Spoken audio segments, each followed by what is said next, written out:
welcome everybody. We're so excited to see you.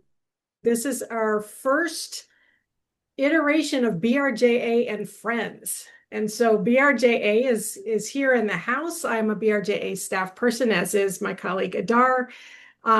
Rebecca is teching. We'll introduce ourselves a little more later, but our friends today are Gary and Heidi, and we are so excited that they're here with us. We're really going to talk about what we can learn and how we can use our experts today to learn about fiscal sponsorship, different models, best models, really how to do this in a way that's most generative for the organizations and then the communities, the people, the causes that we are all serving. So that's what we're going to try to do today. Okay, before we go any further, I would like our guests to say a little bit more about themselves. So Gary, you're first on my screen. I'm going to turn to you. Yes. Good afternoon, folks. My name is Gary Williams. I am a program officer at the France Merrick Foundation. I've been in philanthropy about 4 years, but I've been in the sector almost 20. I don't want to say my age.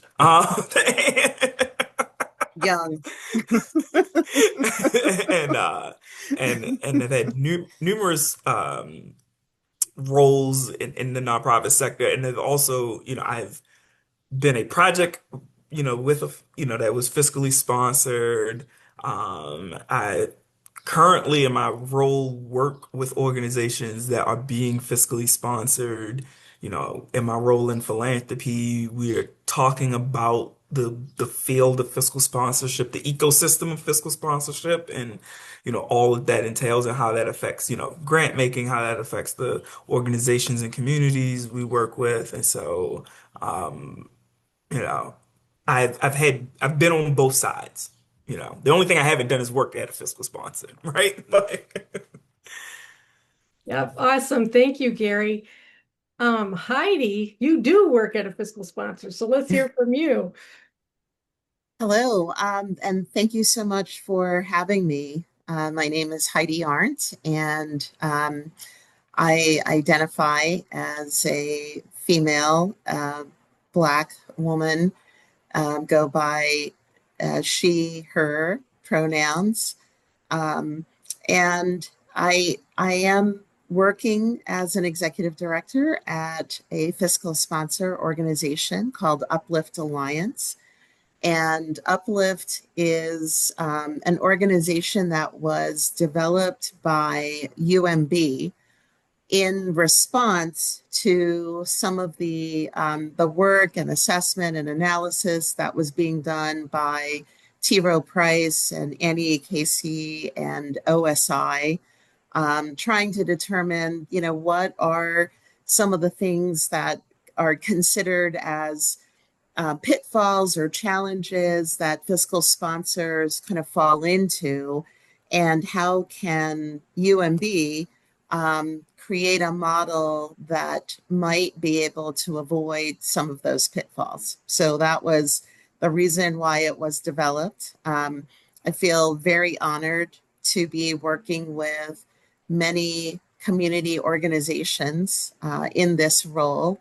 And previously, I learned a lot about fiscal sponsorship on the other side, kind of like Gary, where I was working for Associated Black Charities. And at that time, ABC was involved with the first year and a half of the BCYF grant.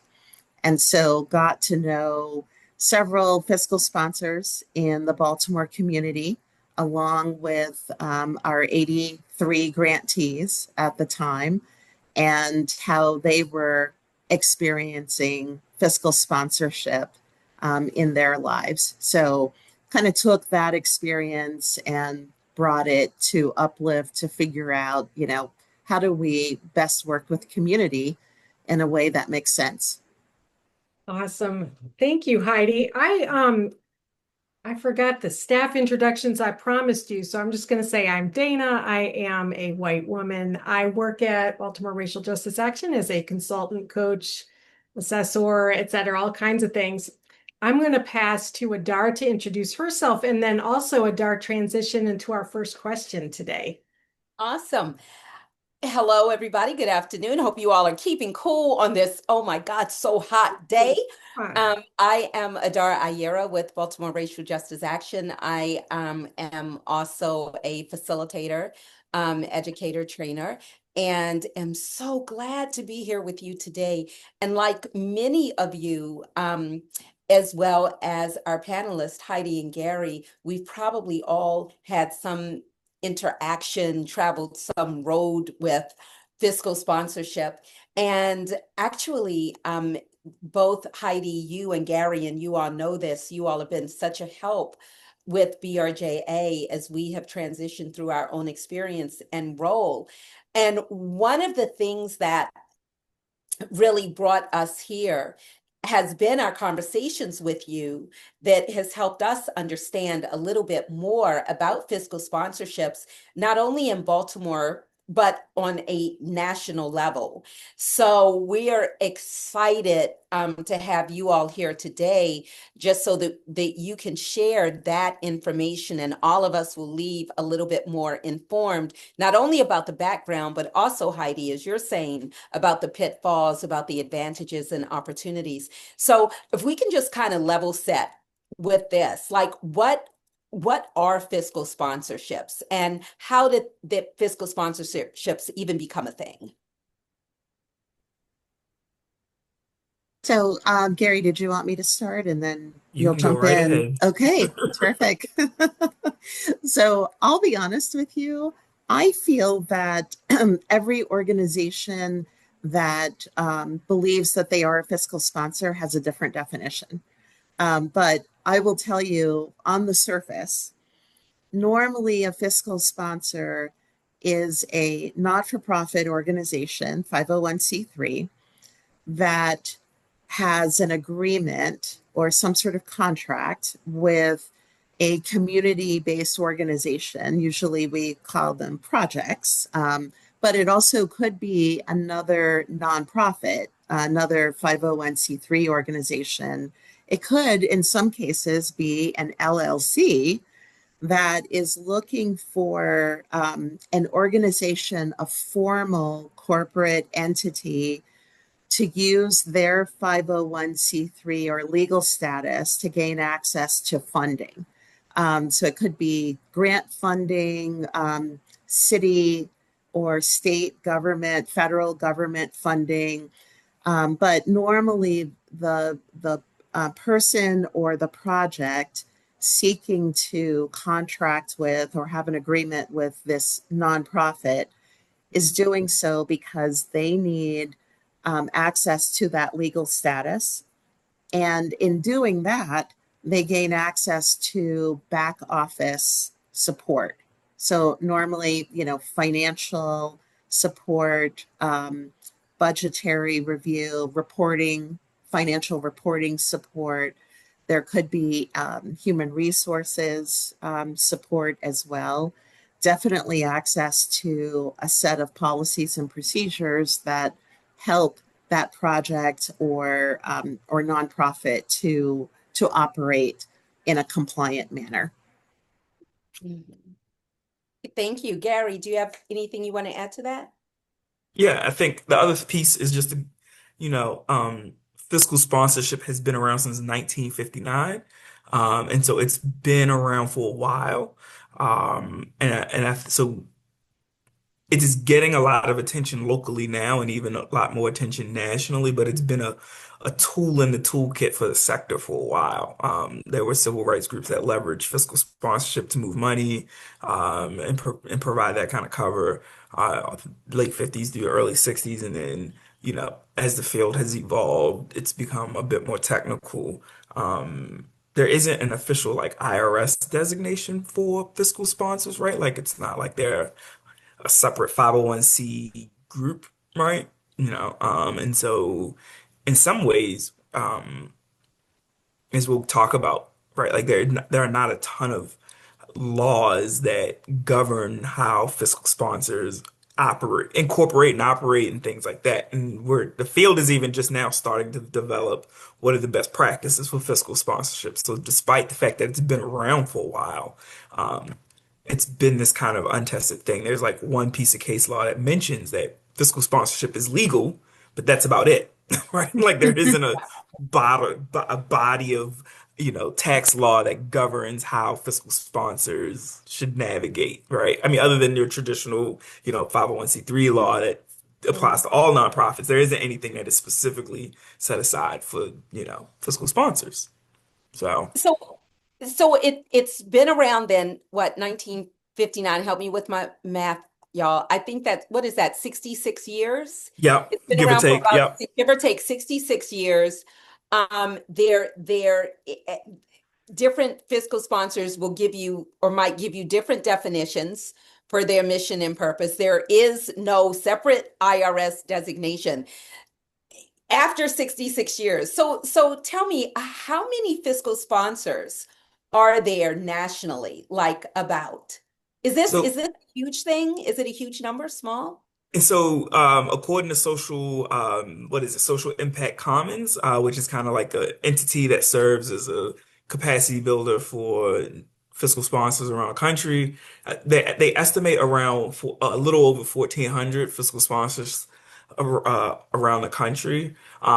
Again, because there is not a unique designation for them, how that shows up, they've done field scan, they've tried to look at.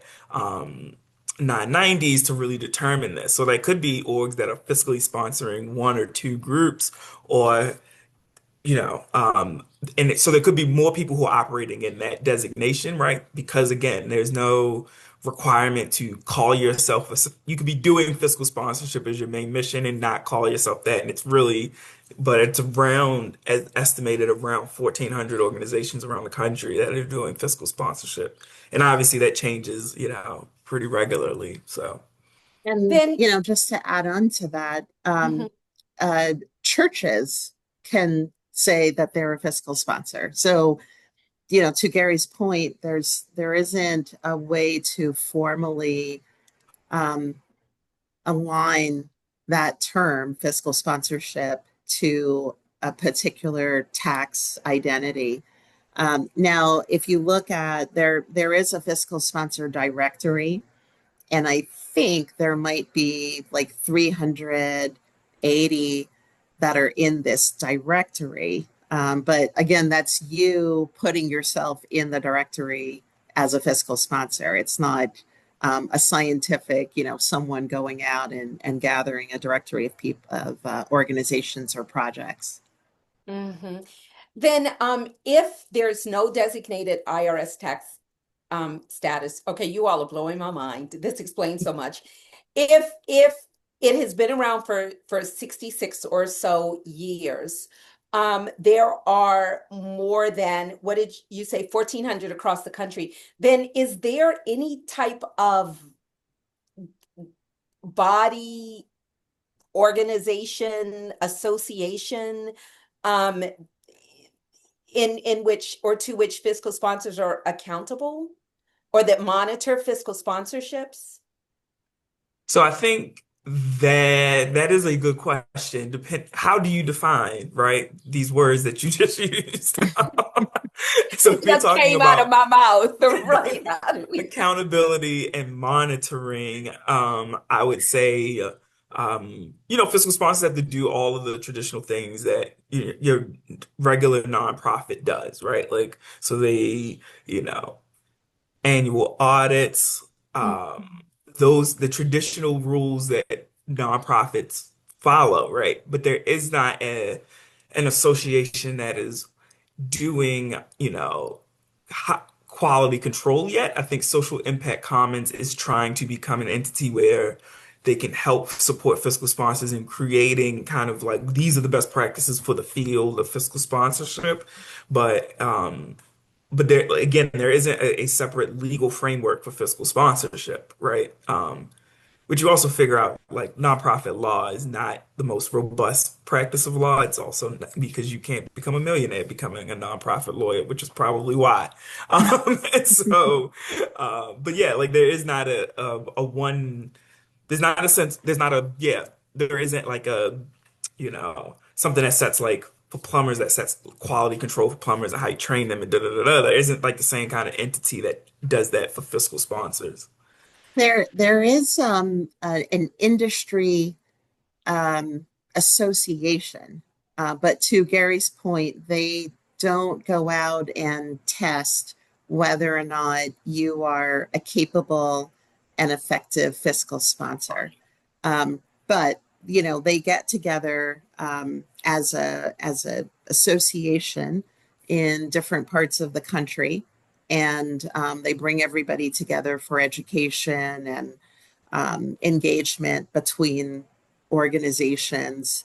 We have a Mid-Atlantic leader associated with that organization who tries to bring people together in like Philadelphia or Baltimore or wherever, just as a convening, but not necessarily to do anything related to an accreditation or or some sort of quality check to make sure that you should be in the fiscal sponsor business.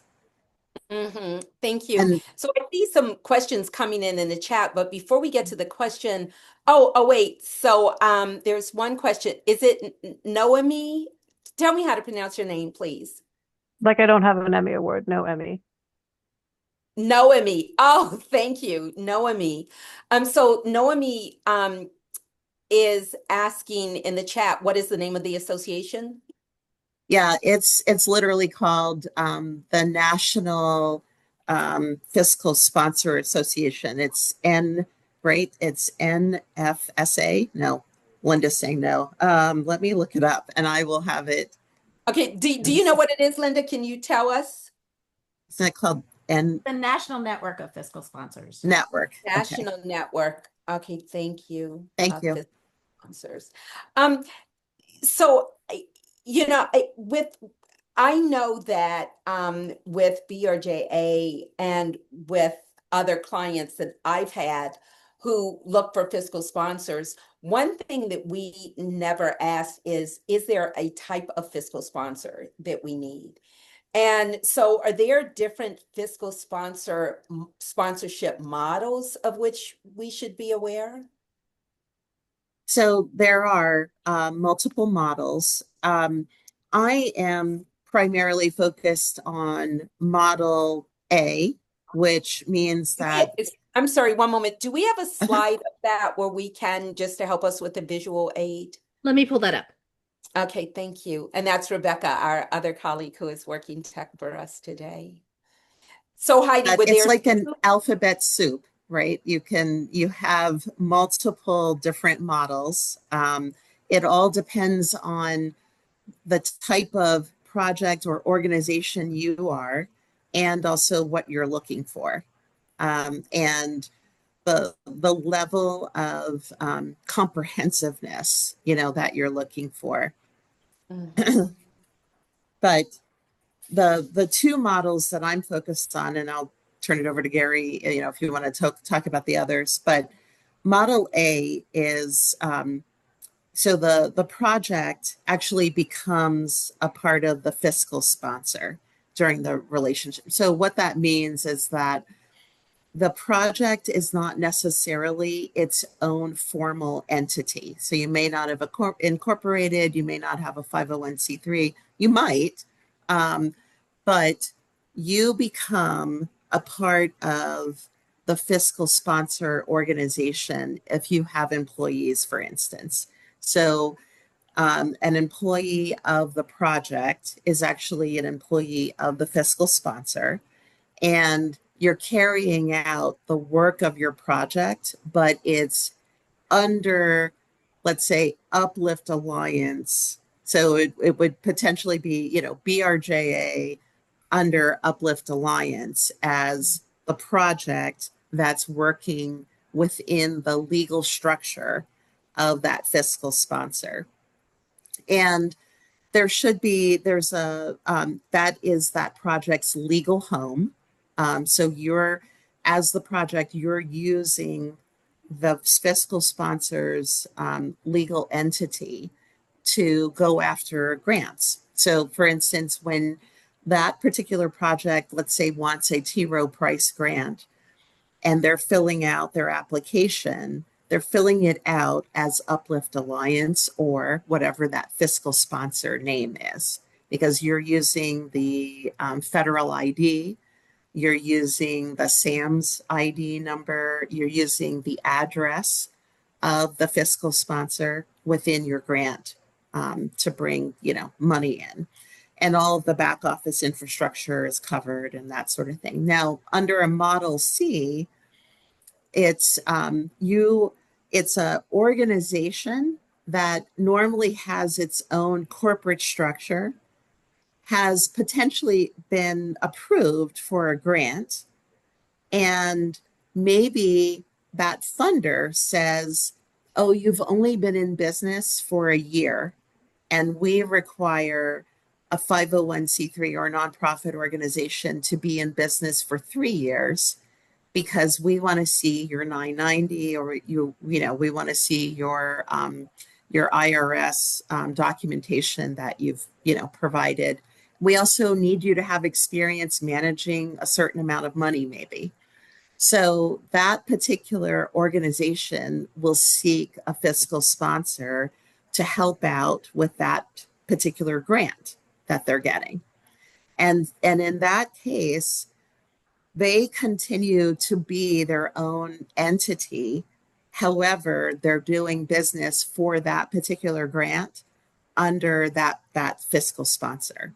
So they may have received 10 grants from other organizations, but maybe this particular funder is saying, no, you need a fiscal sponsor to get this particular pot of money.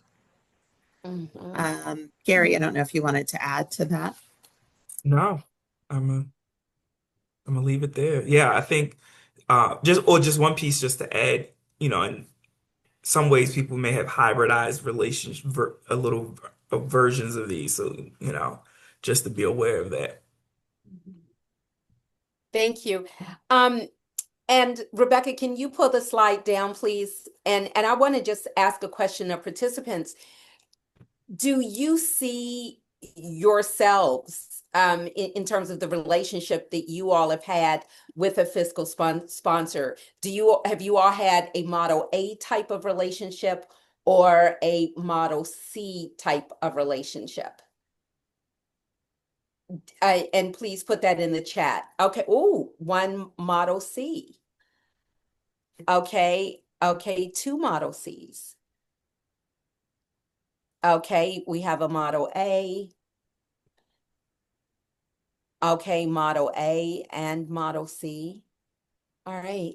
I'm surprised to see even this number of Model Cs. Thank Okay, you. I have to know too, is there a Model B? We got an A, a C, is there a B? Is there a D? Is there a B or D? Yes, there is. Oh. It becomes more complicated, Okay. based on, it's all about your need at the time. Huh. And there are, there's a model where you are a nonprofit and you still want complete, comprehensive under a fiscal sponsor. So you're already an organization, you're already a corporation, and but you still are completing your IRS paperwork, even though it might say $0, because the fiscal sponsor is the one receiving the money. Okay. So they have to, go through the audits. But if you want to maintain your 501c3, you still have to go through all the same hoops of maintaining your nonprofit status. And again, you might be reporting that you had $0. Yeah. So of the A, B, C, and D, and concentrating mostly on an A and C, or for all of them, for all four, is there a model that is the most used? Or does it depend on what areas of the country you're in? I mean, is there any rhyme or reason to which models would be used?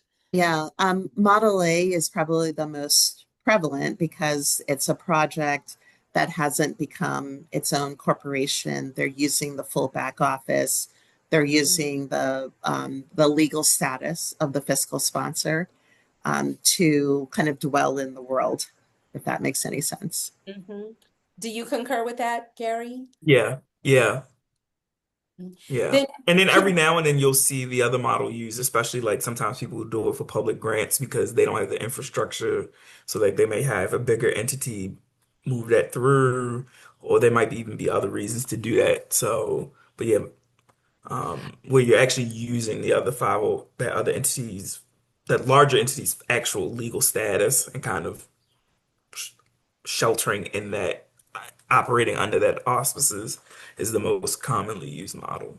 Yeah. if that's the most commonly used model, can you talk about the pitfalls, the challenges of use of that model? So I think, and so I just, as an aside to this, I work at France Merrick. We don't have an official policy, right, on fiscal sponsorship. We don't have so just these are my own independent thoughts and ideas and experience. Just, Thank PSA, you. That's like good to these views clarify. represent the views of Gary Williams. They do not represent the views of the foundation as a whole because we don't have a view. Like we don't treat fiscal sponsors differently than any other nonprofit entity, right?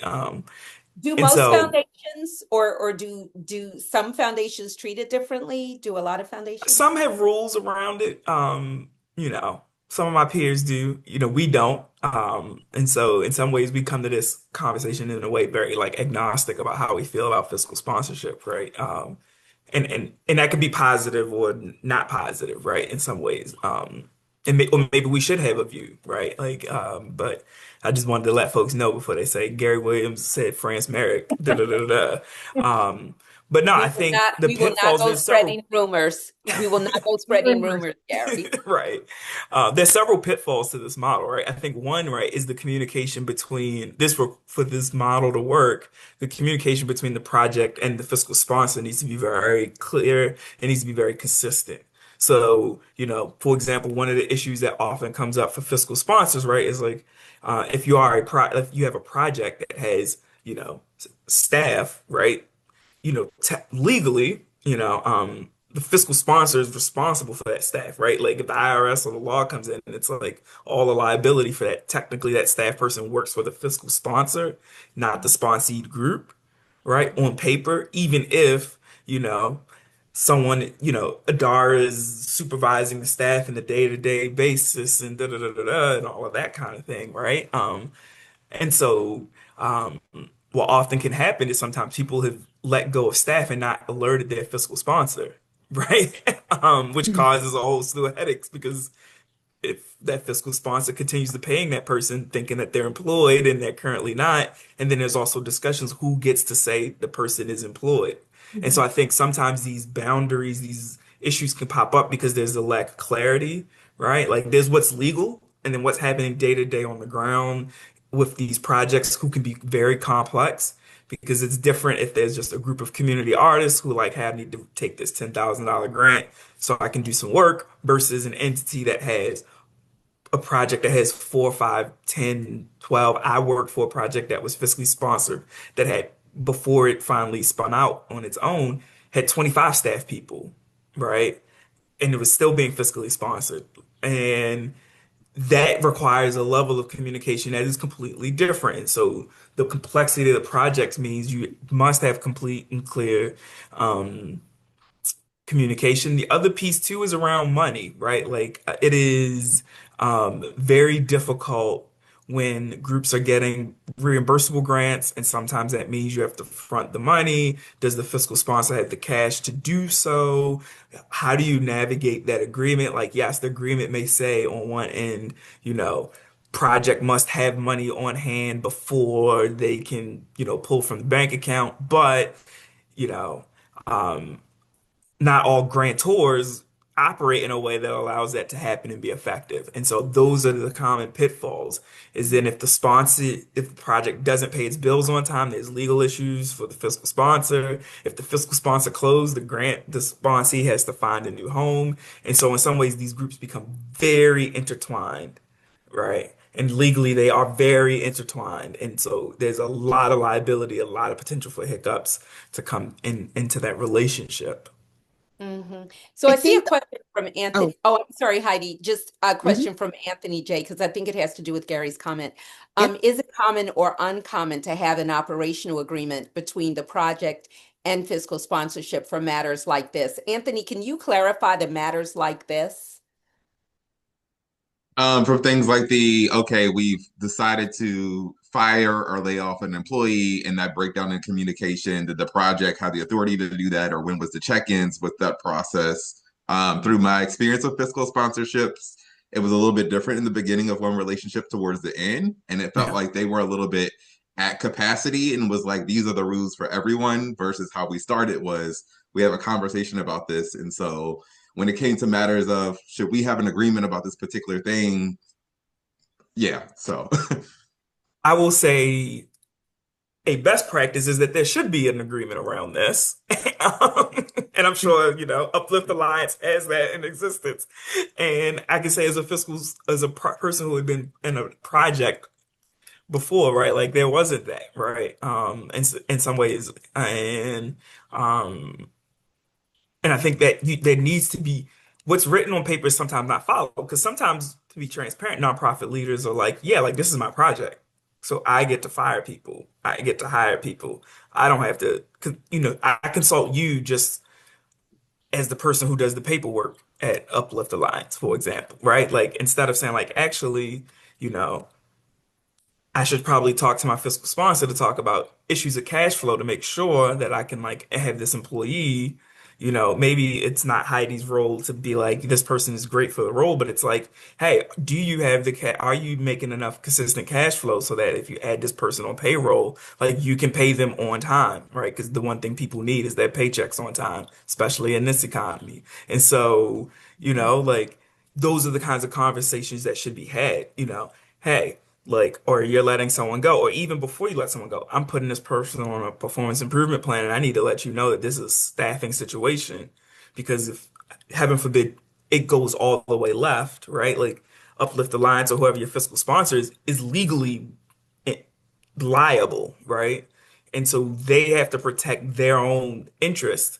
And I don't mean that in a selfish way, like because the existence of the fiscal sponsor is not just to serve the one group, right? Like it's to serve the collective of sponsees and the community of sponsees that they're supporting. And so if something happens at yours that puts that in danger, like they need to know ahead of time so they can work with you to navigate those situations. But yes, there should be an operational agreement that talks about, you know, employees bringing on staff for projects. What does that look like? Just not even just from a payment perspective, but an HR perspective, from a performance perspective, and how to navigate those.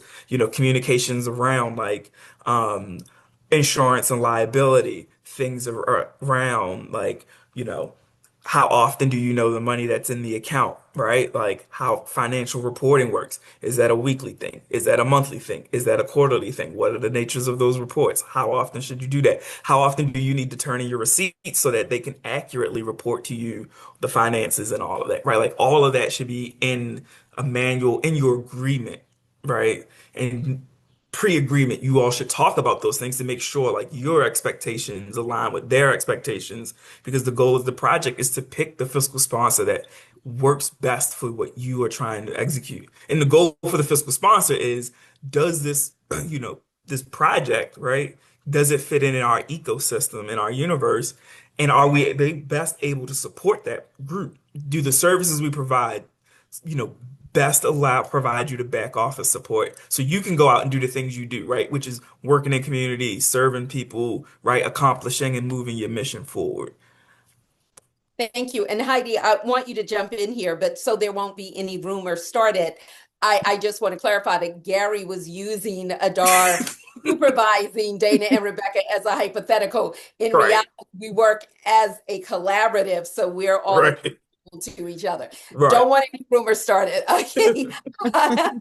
Heidi, what are your thoughts about pitfalls? Yeah, I was actually just going to add to what Gary was saying that sometimes, unfortunately, things work the opposite way, where the fiscal sponsor takes it upon themselves to change their employment status of individuals that work for projects, maybe not communicating with the project because they think, it's more paternalistic maybe, and they think it's their responsibility to do this. And I think that's a huge pitfall. And I think it takes away from the relationship between the fiscal sponsor and the project or the organization that is partnering with them.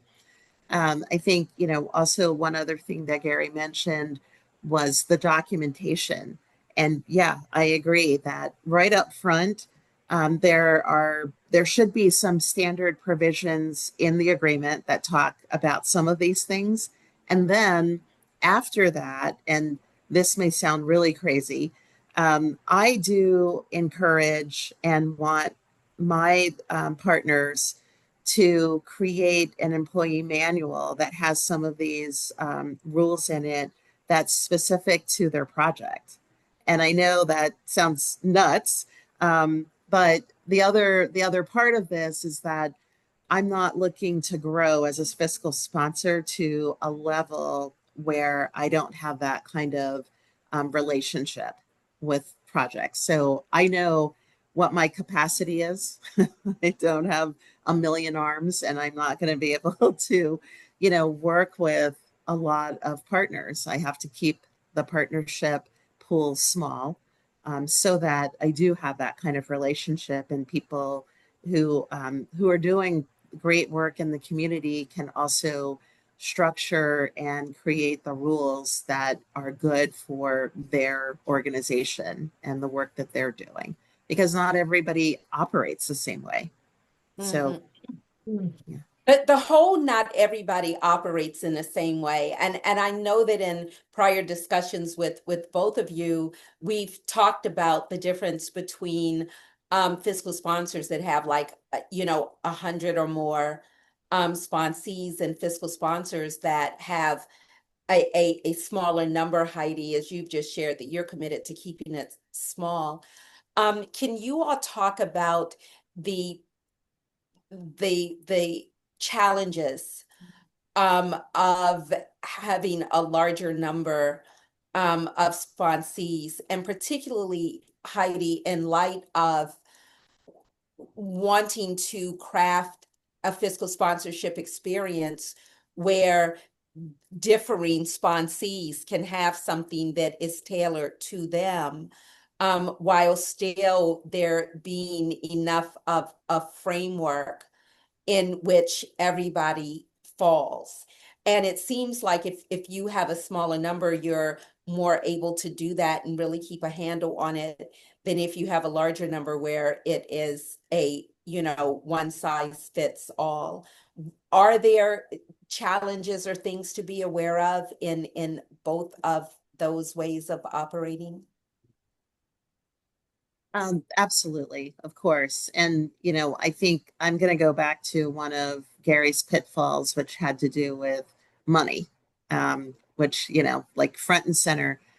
One of the reasons why a fiscal sponsor may grow to a certain level is because in order to have the money to operate in this fiscal sponsor landscape, you need to have those fees, and that's one of the challenges that the UMB T. Rowe Price model was trying to address, which is, the investment from a larger institution and commitment to that investment long term then helps this type of organization to flourish a little bit better and keep it as small as you can, so that you have that relationship and you can create a model where the project is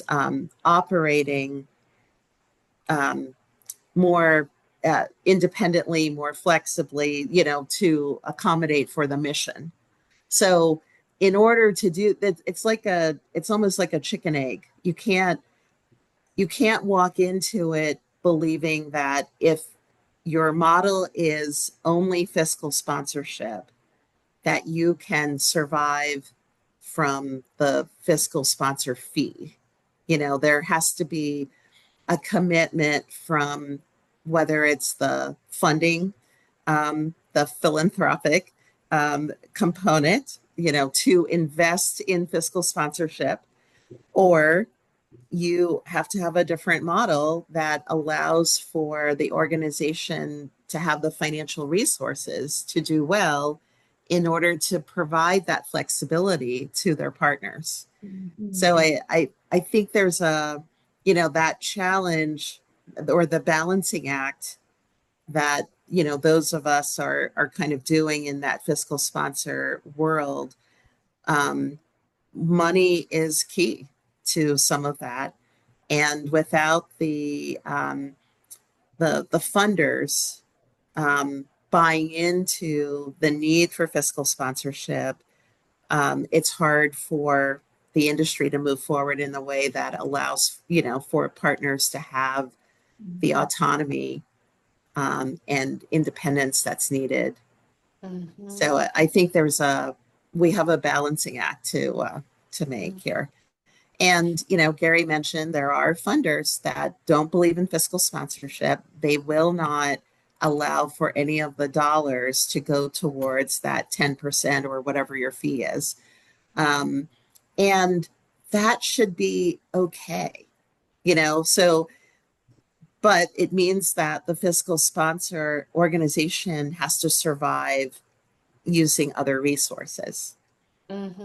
Gary, can you speak a little bit about that, and thank you, Heidi, about both, especially for cities that might be smaller, there are fiscal sponsors or might be fiscal sponsors they are soliciting from the same foundations that their sponsees are going to. And they may be struggling with other avenues of having entities invest in them, the fiscal sponsor may. Um, can you offer any thoughts about those types of challenges or conflicts? Yeah.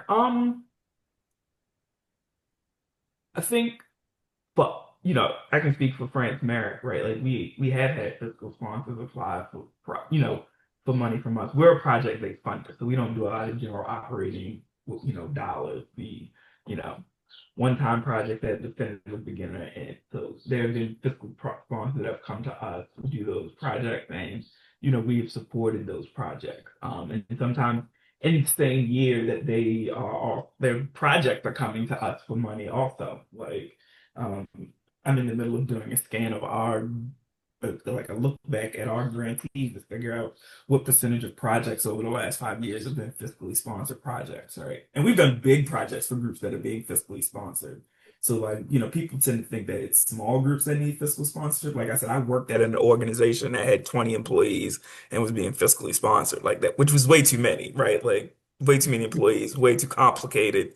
It should have spun out well before it did. But we were fiscally sponsored. My HR was with the fiscal sponsor and my supervisor, right? Like at the time. So, but yeah, and so I think, for us, like we personally, at our foundation, at the foundation of France Merrick, we don't differentiate in that way, in that sense of like if both come in the same year, it's like whatever, but some others do. And I think part of it is, right, like not even just philanthropic donors, right? Like private philanthropy, but also as we've learned in this last 6 months, the biggest funder in the nonprofit ecosystem are public sources of funds, right? As we are very much learning, do they think of fiscal sponsorship as an important piece also of the funding ecosystem, right? And how do they think about the ways in which they can leverage fiscal sponsorship to move money to communities, right? And I think as a field, as a nonprofit field, we've failed to really think about that, right? And think about the intermediaries and the importance that intermediaries play. And so we have the field can have these arbitrary rules that doesn't think about all the ways in which we need to move money locally right? Like as we're thinking also too with a racial justice, you know, paradigm, like of who gets money and how to access money and how to move that money quickly and effectively.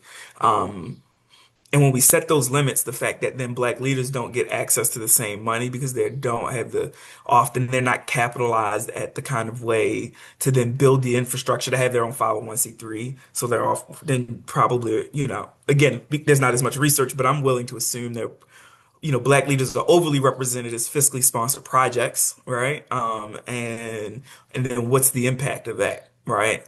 Of blocking off the ability to support fiscal sponsors in that way, and in an adequate way, and really look at the ecosystem in that way. I Mm-hmm. have a lot of trauma around the size of fiscal sponsors. I came out of college at the too big to fail in '08, and so I really think about the collapse of fiscal sponsorship in the ecosystem in that way of like we had entities that were massive and trying to provide the support and just couldn't. And as the person who was running a project that was burned, and it had that experience. And so to me, it's like, how are we making sure, like, I want a fiscal sponsorship ecosystem, like my ideal design of the ecosystem. If I had, $1 billion and could, craft the way I want to, is that there are lots of fiscal sponsors really working with small numbers of organizations because I really think that you have to tailor the kinds of you to think about the kinds of services. So I want groups that are working with arts folks to help not only just with back office things, but like helping groups think about strategic planning, whether you're working on issues of the environment, if there's a criminal justice focused fiscal sponsor, if there's education focus, like really helping orgs think about those things. But I think in my idea, like the day of people having 100+ clients, and I understand the reason to do that, right? Like the logic model, I can understand the train of thought of being like, if I get more clients, we have more money available, we can sustain ourselves should be over. And we have to think about then if that's going to be the case, what does it take to build an ecosystem where people can have smaller numbers of projects and provide the high quality level of service? Because we can't say, hey, we need fiscal sponsors to be responsible and provide the appropriate reporting, whether it's to private philanthropy, public dollars, and do all that, and be severely undercapitalized, right? Mm-hmm. Like those two work at odds with each other. Well, and that public sector that you talked about, like you said, those are reimbursable grants. And we can start a project July 1. And for instance, I mean, I have three that are outstanding. I won't get paid probably for that project a year ago for another month or so. So Mm-hmm. you have to have that capital Hmm. ready to go in order to be able to work with a variety of partners that have money coming from many different sources. Yeah. Mm-hmm. Yeah. Yep. And the strategic for me is the strategic use, right? Like as someone who used to work in the public Right. sector, Mm-hmm. I've worn way too many hats in this world. Um, and so thinking about this, like we never thought about when we were making grants, what about fiscal sponsors? Right. Right? Like fiscal sponsors were an afterthought, right? Or not even a thought, right? And as being married to a person who works in the public sector now, like they don't even think about fiscal sponsors as part of their grant making strategy and as part of the thinking around like how do we move money in the community, despite that being an open mission. I hope she don't hear this, but but like, and so the need to really think about right, like the health of the sector and how do we move money in the community so people can really move their mission forward? Like it's not a there isn't as much planning as people think there is. Mhm. Mm-hmm. Sorry. So You Yeah. know, and I would dare state that the whole issue of money and when and how money is received, like as Noemi said, yeah, and a federal, you may not get anything now, and so fiscal sponsors may have spent knowing that they were going to get something and then something may not be coming now. But this whole issue of does money have to be in the bank or does the money have to be contracted, and accrued? You know that it's coming in because the contract is there, even though you might not have received the money yet. And if you have a whole lot of groups depending on this one pot while they're waiting for their money, it just kind of breaks down the whole system. So to the clarity around whether the money is in the bank or whether it's good enough for the contract to sign. And then for the fiscal sponsor, do you have that deep well to carry projects until the money actually comes in when you know it's coming in? I want to encourage everybody. Let's just take some questions. And I know that Andy had one. Andy, what are you thinking? Yeah, so thank you for this discussion. I've really been thinking in Maryland recently about what role the state and local government can play in nurturing the sector, both so that it is able to meet the challenges that Gary is talking about, but also deal with the sort of lack of money at different times. And um, when thinking about the public sector right now, it feels like the federal government is too far gone to worry about at the moment, but it does feel like the state and local government provide some opportunity for both protecting the people who are fiscally sponsored through some form of regulation, but also supporting the work that organizations like Heidi's are doing. And so I'm just curious if there's existing scholarship on this, or if there's thoughts about it, or even if it's part of your ideal vision of what it looks like, Gary, to have state government providing capital, infrastructure, and whatever other resources they can to help nurture the sector. Yeah. There's not a lot of scholarship, but I have lots of opinions. So, I mean, so I'm thinking around, if you're um for example, if I'm thinking about if I'm working on a public health initiative, right, and recognizing who can have access to money, um, I would set my grant up to make sure that fiscally sponsored projects can apply, right?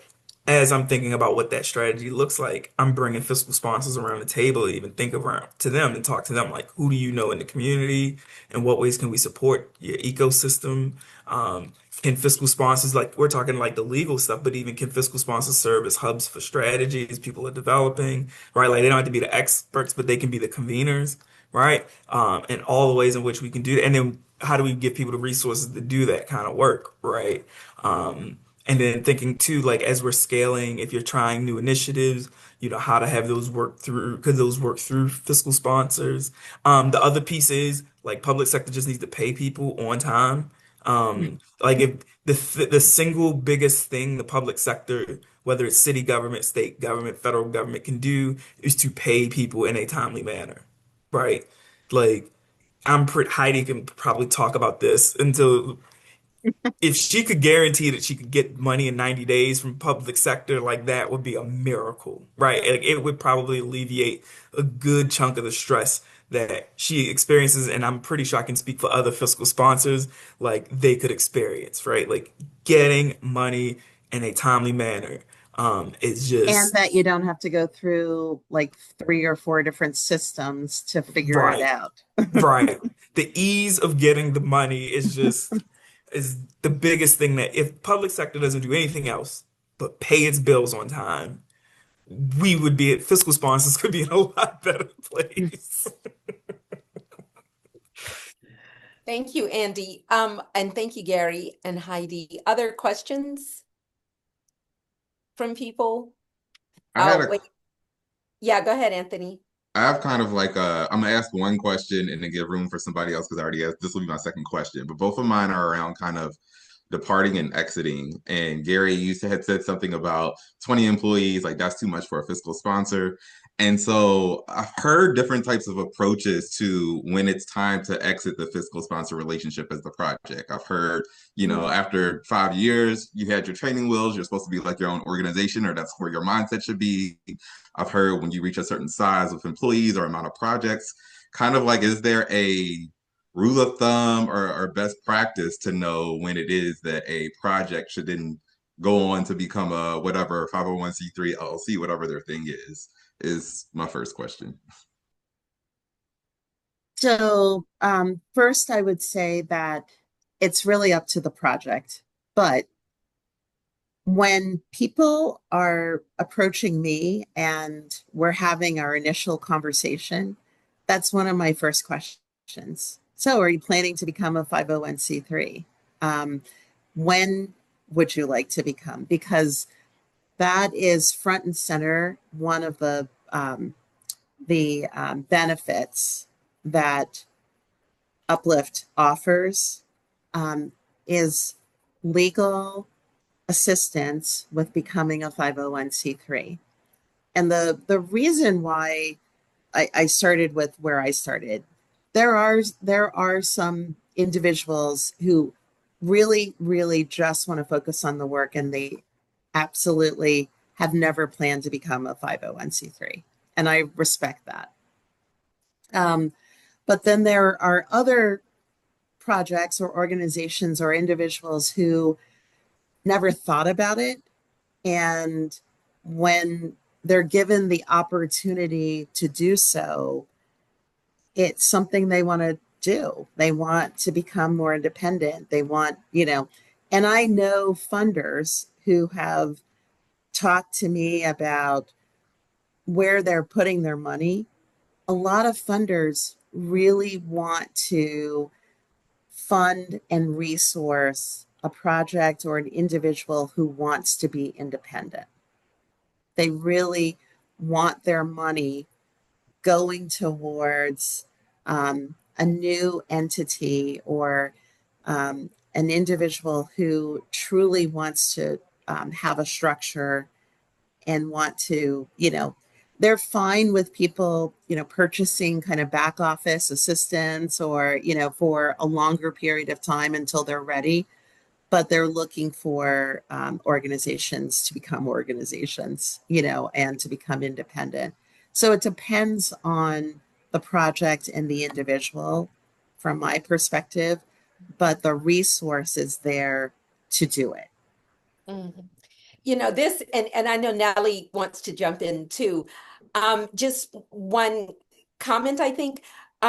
This gets me back to Gary's point about the the way that fiscal sponsors can also be opportunities for within a racial justice frame. Because I'm with you, Gary. I think that we would find that a lot of Black and non-Black people of color really go through and use a fiscal sponsorship route. And for, a lot of them, they're one person shops. As you said, Heidi, people who want to just concentrate on the work that they're doing and know that they may not have the inclination or the background or the skills, and don't want to develop the skills to do a lot of the back office legal stuff, the regulatory stuff that comes with being a 501c3. They want to do the work. And fiscal sponsorships offer that opportunity for those people who are doing that type of work in their communities anyway, who, even if they were 501c3s, might have a greater uphill battle in getting grants because they're new 501c3s, because they're Black or non-Black people of color led 501c3s, because there's no group that is standing for them in a way that, there has been a vetting by virtue of their being accepted as a sponsee. So there is that piece of it in here that I don't want us to skip over, and I don't want it to get lost, because this is the environment in which we live, and this is also a way in which fiscal sponsorships can hold such value added to communities, and particularly in communities with large Black, non-Black, and other historically marginalized leaders who have been doing this work.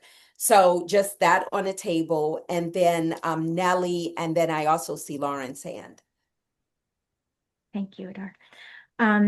Well, I had a question, but I just want to chime in with my appreciation for the comments that were just made about how I think there's this belief system that people need to graduate and sort of move on and upward out of this fiscal sponsorship relationship, where there is inherent value in people who truly just care about doing the work and just doing the work and having the support that they need to do it. And that primarily, I think the philanthropic community seems to really have maybe embraced this more than the public sector.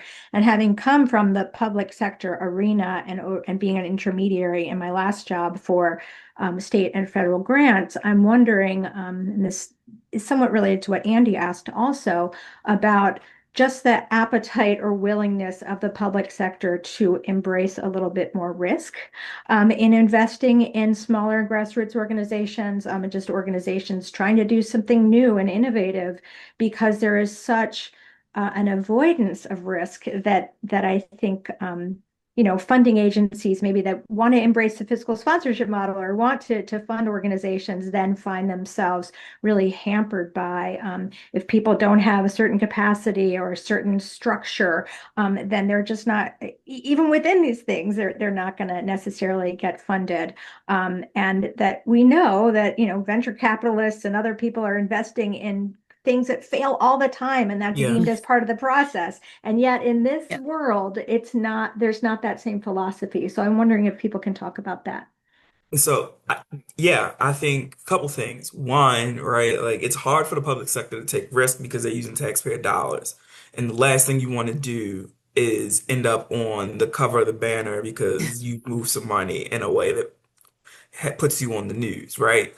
And there's a whole lot of, we're not as very forgiving when the public sector takes risk with people's tax dollars and things don't go well. Even if the risk was the program just didn't work, the initiative just didn't work. We're not even talking like if someone ran off with the money and, bought themselves a gold toilet or a $400 million jet, right? Like we're talking like just it just didn't work.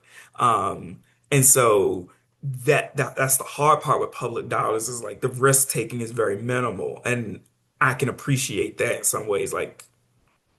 And philanthropy has a role to serve as a vehicle to do risk capital, right? Like we could, in the perfect world, philanthropy would test things, help things get up to scale, and then the public sector would scale it even further, right?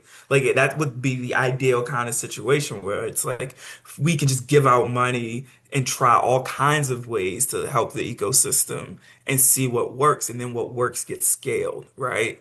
Um, Now there's lots of issues around like how do we do that in a fair and equitable way and ensure that like we're actually trying everyone's ideas and not just white people's ideas.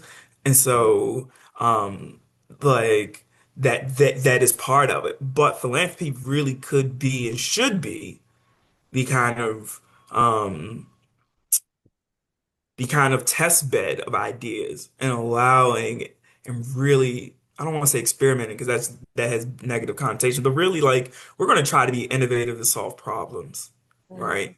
And so we're going to try these 10 million ways to solve, you know, improving literacy, and what works then continues to grow, right? We're feed folks, what works continues to grow. The environment, what helps reduce, a carbon, whatever, what works, we continue to grow it. And that's really where philanthropy should step in. Philanthropy really should be the risk capital. Philanthropy should be the venture capitalist of the nonprofit sector.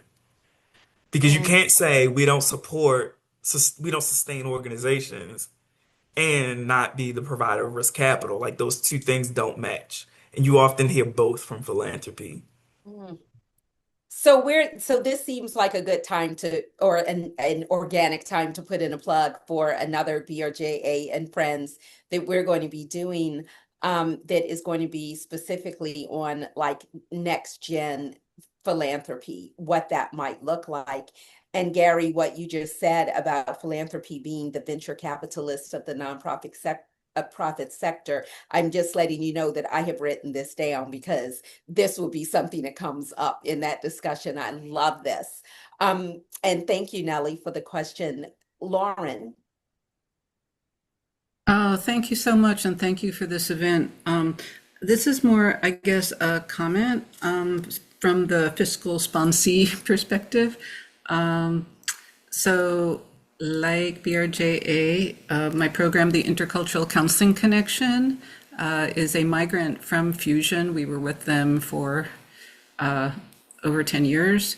And I just, first of all, want to express my gratitude to Haiti and Uplift Alliance for being able to take us on at a time of such uncertainty in in the world. Having a fiscal sponsor means that our program, which is small, we have 5 part-time staff, but an enormous volunteer network of therapists. We provide pro bono therapy for forced migrant survivors, asylum seekers, torture survivors, refugees. And we are able to stay focused on the day-to-day needs of our client community by having a fiscal sponsor organization that can help with the administrative financial management side. It means so much. And we too, when we first spoke with Heidi, were asked that question about whether we anticipated becoming an independent 501c3 in the future. We surely do. But since the events of January, between the executive orders, the slashes to government funding, and the announced closure of Fusion, that was not something we could possibly envision carrying out within the coming months. And so our commitment to our client community meant that we needed to find a safe haven. We needed to find a home under which we could continue to operate. And so, again, just so much gratitude for that, and just recognizing that taking all the steps to become, in a responsible, deliberate way, a 501c3 will involve, a lot of deliberation, preparation, and also building our funding capacity so that we really can step into that future with security and assurance. But again, just so grateful to Uplift Alliance for appearing on the scene and being able to work with us. And it's just, so that's just, I just wanted to offer that to the discussion for what it's worth. Thanks. You know what? Thank you so much for uplifting that. And as everybody knows, it was the closing of Fusion was such a shock to so many. And Heidi, you stepped up to the plate on that. This, one of the things that impressed us and one of the things that inspired this BRJA and Friends discussion on fiscal sponsorships were the conversations that BRJA had with Heidi and with Gary, who gave so much insight within the larger context. And Heidi, who really showed a different philosophy in terms of operating and how fiscal sponsorships could operate, and could operate with the individuality of each of his sponsees in mind, while still having a universal set of guidelines in operation for each of us. And both of these things are so needed. This discussion is needed because we need to be aware of what we should be looking for in fiscal sponsors and red flags. So I've thrown the question out. I'm doing like what our colleague Diane, where I'm throwing something out because I want to get to it. So Gary and Heidi, if you can think about the question about what red flags should groups who are looking to engage with a fiscal sponsor look for, as well as what positive things, what green flags we should be looking for. But giving you a chance to think about that, I would love, I think, Anthony, you have a question that you want on the table? Mine was a little similar to that. That is also about the exit, which is what should projects be doing to protect themselves, whether it is the situation, the fiscal sponsorship is gone and you didn't know that it was going to be, or I've heard situations in which someone's trying to leave one fiscal sponsorship to another and they're kind of like stuck and it's hard to push back. So I'm thinking about also the friction and conflict in relationships. A lot of people are like, I don't know what to do to protect myself or how far I should push And so tips towards that. Love it. Mhm. I think what comes to me front and center, and I appreciate all the kind words, but I'll be honest with you, I'm the one benefiting. Um, so the thing that came to me immediately was a fiscal sponsor organization that's not willing to understand that they have room to grow and learn. And because the way that I look at, my now new relationships with ICC and BRJA, I'm learning every day about all the things that as a fiscal sponsor I can do more for the community, and the things that we may have the core processes and systems, but there's always more that you can do. You should be operating in a quality improvement mode at all times.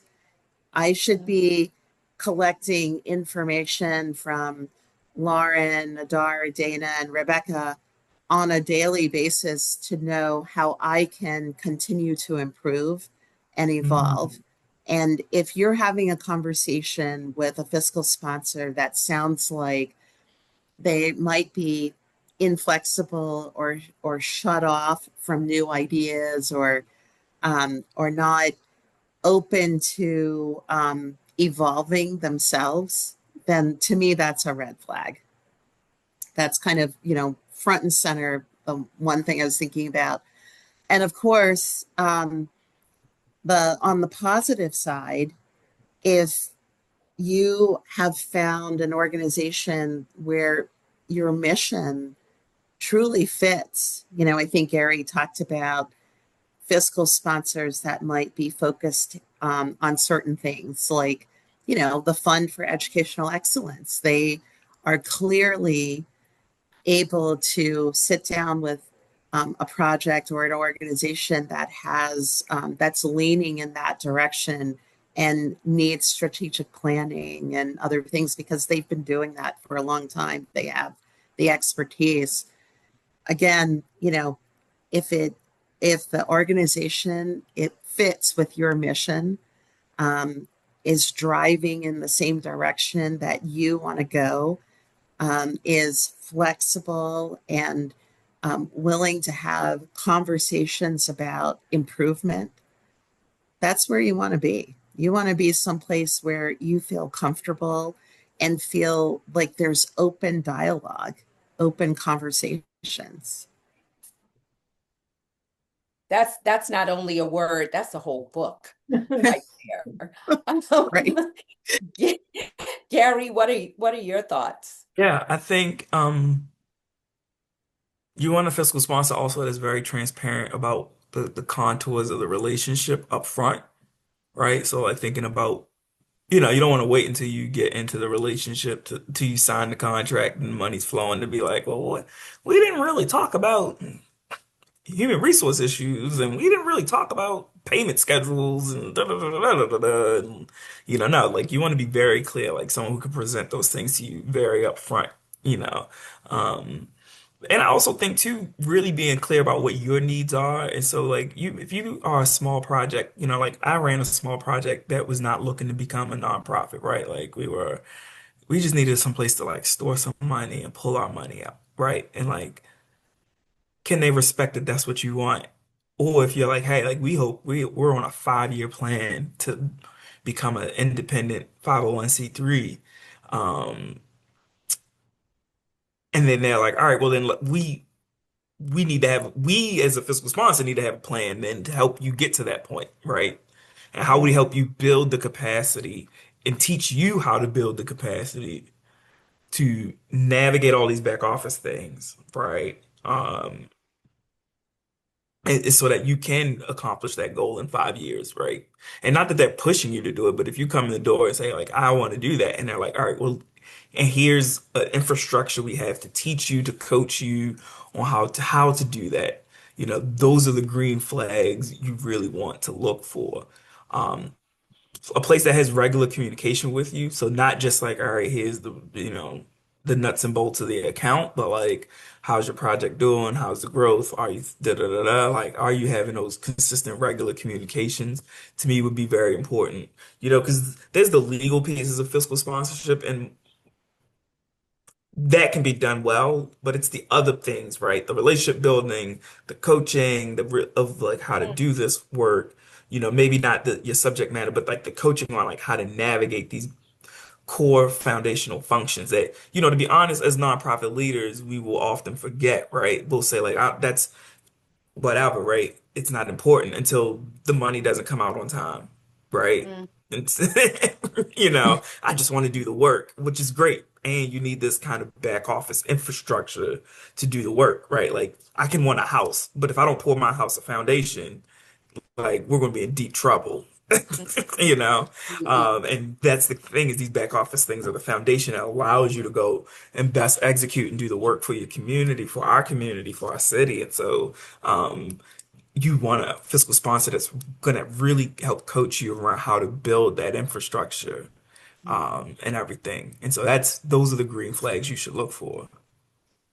That is awesome. And I think, Andy, you have one last question. I want to note we're at 3:26. So just note for Andy, you who are asking, and Gary and Heidi, you who are answering. Yeah, sure. So the question is there a use for some business entity type for fiscally sponsored orgs so that they can have some sort of legal standing in relationships with their sponsors? I know sometimes it is just a project, sometimes it is an LLC, sometimes it is this, but would it make sense for like state government to create a entity type that was small, lightweight, and nimble, but could allow those orgs to have some sort of entity formation with the state so that they have some more legal standing? Yeah, so I'm an advocate for um, compliance and people having a place that's safe for them to get help. Because if you're doing things the best that you can in the right way, you shouldn't have to worry about there being an agency or whoever. Now, am I for a bureaucratic, another structure that gets kind of, everybody bogged down in something? Um, I would want something that is user friendly, and would be an advocacy arm for for projects. And I think, and Linda can probably lean in on this comment, but I've been in many meetings where we're talking about this topic. How to what are we doing in this world of fiscal sponsorship, and have brought up to the group, shouldn't we have projects here with us? Because how do we have this conversation and not have the people on the end that is going to receive, and have been in a room where people may have said, no, we don't need the projects here. Well, from our perspective, I'm speaking for Linda and I, that's not appropriate.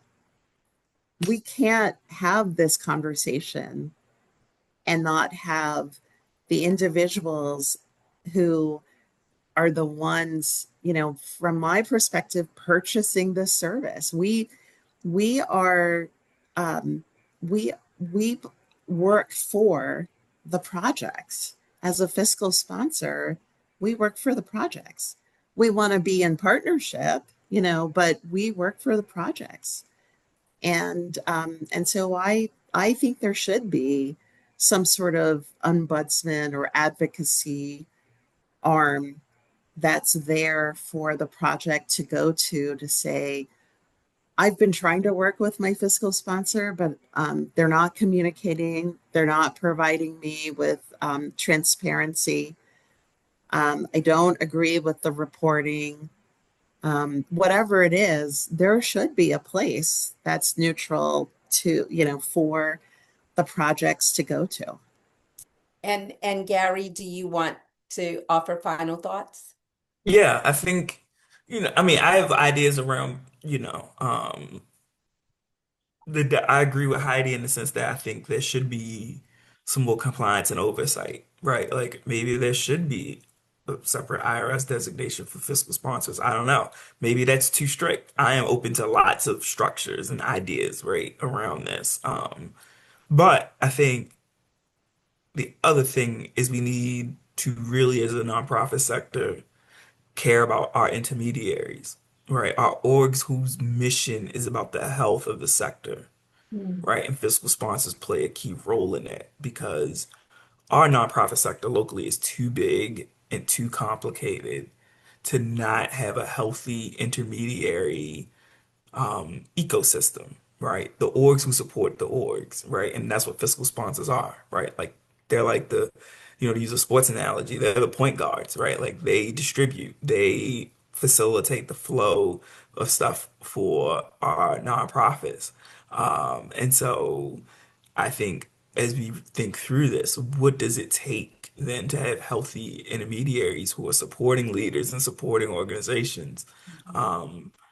So that they can do their work. Because I think, to be honest, the biggest issue for fiscal sponsors is like, the overwhelming majority are doing the right thing and are trying to like serve their organizations well, right? They're trying to serve their projects well. Mhm. But like they're not well capitalized themselves, right? Yeah. And they need the kinds of ecosystem supports to make sure that they can better serve projects. Because if our ultimate goal, right, is like the accomplishment of the missions of all these organizations and these projects, right, then, we need to make sure we have fiscal sponsors who are able to nimbly serve, right? And that's a failure, we could argue that that's a failure of philanthropy. There's a failure of, public sector. Like we don't well capitalize fiscal sponsors. But It's a we need failure them. of us. It's a failure of us all. It's Yeah, it's the societal failure in yeah, not recognizing that fiscal sponsorships have value. And I'm sorry, but that's got to be the final yeah. word because it is 3:33. And Heidi, Gary, thank you both so much for taking time to guide us through this discussion. And